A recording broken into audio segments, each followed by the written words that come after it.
Hello and welcome. अगर आप एक पे लेटर यूज़र हैं तो ये वीडियो सिर्फ आपके लिए है। आपका पे लेटर अकाउंट एक्टिव है या फिर ब्लॉक है, दोनों ही कंडीशन में आपके लिए क्रिएट हो सकती है बड़ी प्रॉब्लम। तो आज हम इसी टॉपिक में बात करेंगे और जानेंगे फ्री में मिला हुआ पे लेटर का ये ऑप्शन फ्यूचर में हमें कितना दुख दे सकता है। आगे बढ़ने से पहले आप लोगों के लिए एक छोटा सा अपडेट है। प्रीवियस वीडियो में जो पे लेटर अनब्लॉक कराने का प्रोसेस किया था उसका फाइनली फ्लिपकार्ट की तरफ से रिप्लाई आया है। उन्होंने मेल किया और जो भी पे लेटर की सर्विस में एरर आ रहा है मुझे उसका स्क्रीनशॉट शेयर करने बोला है। अगर आप भी जानना चाहते हैं अनब्लॉक कराने का प्रोसेस तो वीडियो के एंड में चेकआउट कर सकते हैं। अब वापस आते हैं अपने मेन टॉपिक पर। ये तो सभी जानते हैं पे लेटर ऑप्शन को यूज़ करने के काफ़ी सारे फ़ायदे हैं और नुकसान भी, लेकिन मैं एक ऐसे पॉइंट के बारे में बताऊँगा जिसमें शायद ही ध्यान गया होगा आपका, और उस एक पॉइंट में ही सबसे बड़ा मेजर प्रॉब्लम है जिससे फ्यूचर में आप कभी बैंक में लोन के लिए अप्लाई करोगे, क्रेडिट कार्ड लोगे या फिर ईएमआई पे कुछ परचेस करोगे, वहाँ पे आपको अच्छी खासी दिक्कत का सामना करना पड़ सकता है।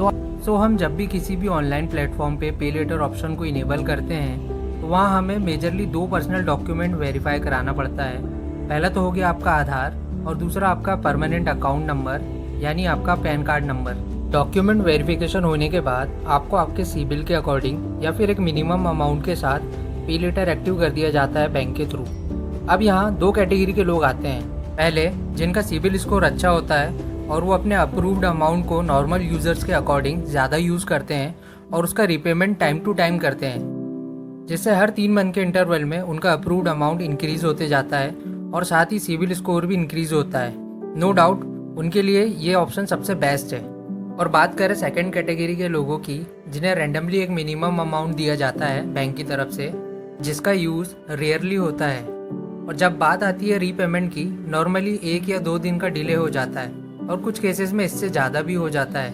सेम एक्शन बार बार रिपीट होने की वजह से मोस्ट केसेस में पे लेटर अकाउंट ब्लॉक कर दिया जाता है। अब यहाँ पे निकल के आता है एक सबसे बड़ा कैच।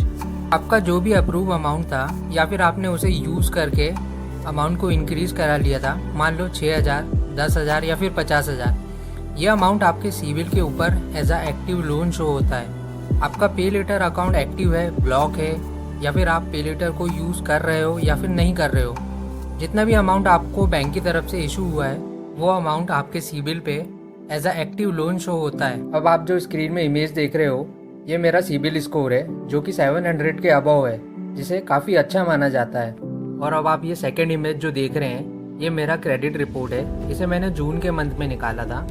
यहाँ पे आप क्लियरली देख सकते हैं बैंक की तरफ से जो मुझे अमाउंट इशू हुआ था वो 50,000 रुपये का था, और वो अमाउंट मेरे क्रेडिट स्कोर पे as a active loan show हो रहा है, और इस चीज़ की वजह से मुझे 2 से 3 बार रिजेक्शन फेस करना पड़ा है। अगर वीडियो को आप यहाँ तक देख चुके हैं तो आप खुद समझदार हैं और समझ चुके होंगे कि पे लेटर यूज़ करने का सबसे बड़ा ड्रॉबैक क्या है। और लास्टली यही सजेस्ट करूंगा मैं आपको कि अगर आपका पे लेटर अकाउंट ब्लॉक है या फिर आप एक इनएक्टिव यूज़र हो तो आज ही अपना पे लेटर अकाउंट को क्लोज करवाएं, ताकि आपको फ्यूचर में रिजेक्शन फेस करना ना पड़े या फिर आपका क्रेडिट स्कोर खराब शो ना हो। और अगर किसी पॉइंट में मैं गलत हूँ तो प्लीज़ मुझे कमेंट सेक्शन में करेक्ट करें। अगर वीडियो थोड़ी सी भी इन्फॉर्मेटिव लगी तो प्लीज़ लाइक करें और शेयर करें। Thank you so much.